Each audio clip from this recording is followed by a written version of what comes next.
The year was 2015. Norbes stepped off the plane at Detroit Metro Airport, the cold Michigan air hitting him like a ton of bricks.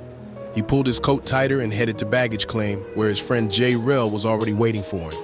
J. Rel was one of Norbes' favorite battle rappers, a guy who didn't look the part but was incredibly smart and talented.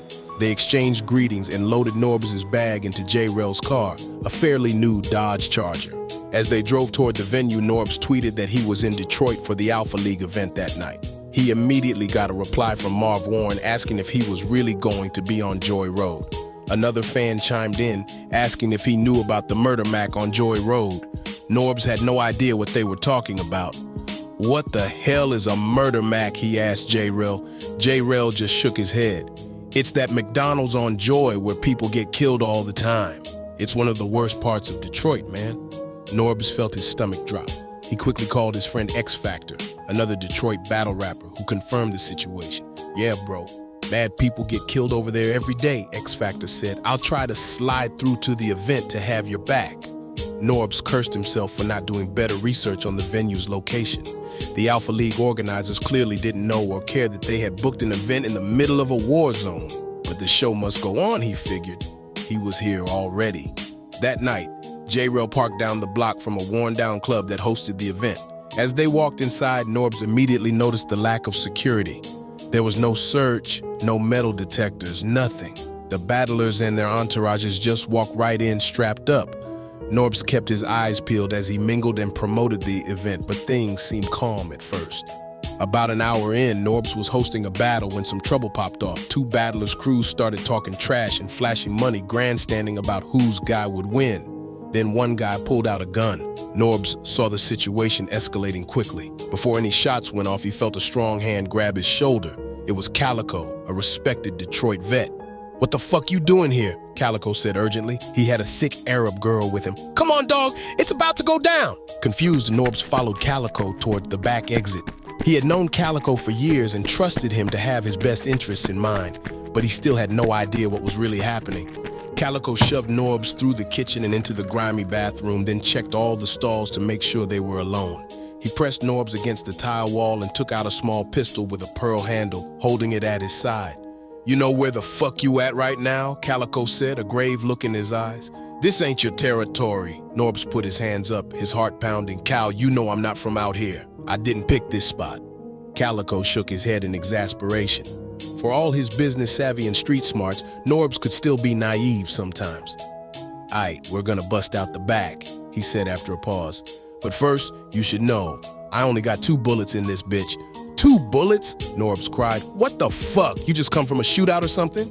"Man, shut up," Calicoe snapped. He was trying to save Norbes' dumb ass. "Just stay close and keep your head down." Norbes took a deep breath as Calicoe cracked the bathroom door open. His mind was racing. How had he gotten himself into this mess? Everything happened so fast. As they crept down the dingy hallway toward the back exit, the kitchen door in front of them suddenly burst open. Framed in the doorway was Ill Will, with a frantic look in his eyes, with one hand in his pocket, his face filled with concern. "Where the fuck is JC?" he bellowed. Before Norbes could react, Calicoe grabbed him, and they sprinted out the back exit of the club.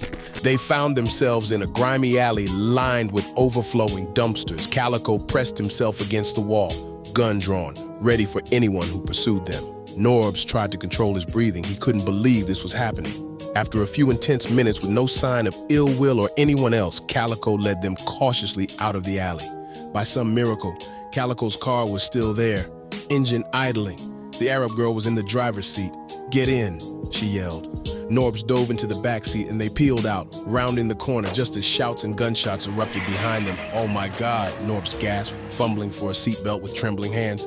What the hell had he gotten himself into? He had almost just died over some meaningless battle rap beef that wasn't even his own. Calicoe, on the other hand, was handling the situation like it was any other day. Norbes envied his composure. They drove for about 15 minutes before pulling up outside a nondescript apartment building downtown. A tall, lanky dude named Boom came downstairs and got in the car. Norbes recognized him from other Detroit battle events. Without a word, Boom handed Calicoe another pistol from his waistband. Calicoe checked the clip expertly before tucking it away. Norbes spoke up from the back seat, still trying to process everything. "So what happened back there?" "Man, that ain't have nothing to do with us," Calicoe said. Will found JC though. He shrugged. Anyway, we gotta go back so you can get your phone. Norbes smacked his forehead. In their rush to escape, he had left his phone sitting in the club. Calicoe assured him it was safe to return now. The shooting was over, and his name still carried weight in these streets. Reluctantly, Norbes agreed to go back with him. When they arrived, the block was cordoned off with police tape. TV news vans were already on the scene. Norbes kept his head down as Calicoe talked to some cops at the perimeter, convincing them to let him in to grab something real quick. The club was thrashed. Bullet holes riddled the walls, tables and chairs overturned. Incredibly, Norbes' phone still sat on the edge of the stage, right where he left it. As he bent to grab it, J-Rail came storming up to him. "Man, them niggas shot up my brand new Charger," he fumed. Sure enough, outside sat J-Rail's car with the windshield shattered and stereo busted. Norbes shook his head in disbelief. What was supposed to be a simple battle rap event had turned into total madness. After leaving the ravaged club, Calicoe kept his word and took Norbes around to several of his favorite Detroit haunts. Though they had to lay low, Norbes got a thrill from seeing how much respect Calicoe commanded in the streets. Street credibility was important. Despite having just 2 bullets the night before, Cal was really like that, he thought to himself. At one underground spot, Calicoe even got an angry call from Uncle Trick Trick, the fearsome Detroit OG, but he just laughed it off. Finally, they ended up at a strip club called the Boudoir. Norbes was still shaken by the earlier events, but he settled in with a drink and some girls.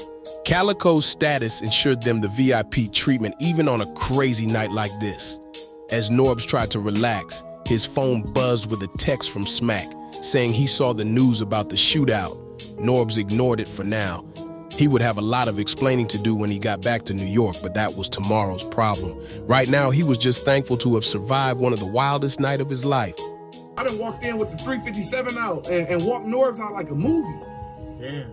If you're looking for exclusive stories told in a way that only we can deliver, don't forget to give this video a thumbs up. You can also try hitting that subscribe button and ringing the notification bell to stay tapped in. Your support is invaluable in helping our channel grow and ensuring you stay updated on all things battle rap. We're eager to know what you think about Calicoe and Norbes' dramatic night in Detroit, so please leave a comment below. For an added layer to the story, check the description to hear Calicoe's take on that unforgettable evening. I'm Battle Rap Algorithm, your host. See you next week. This the Algorithm Institute of Battle Rap. They say they videos the best and that they all of that. The Battle Rap Algorithm, yeah, I'm ballin' with them. Not like them other bloggers compromised by the system, no.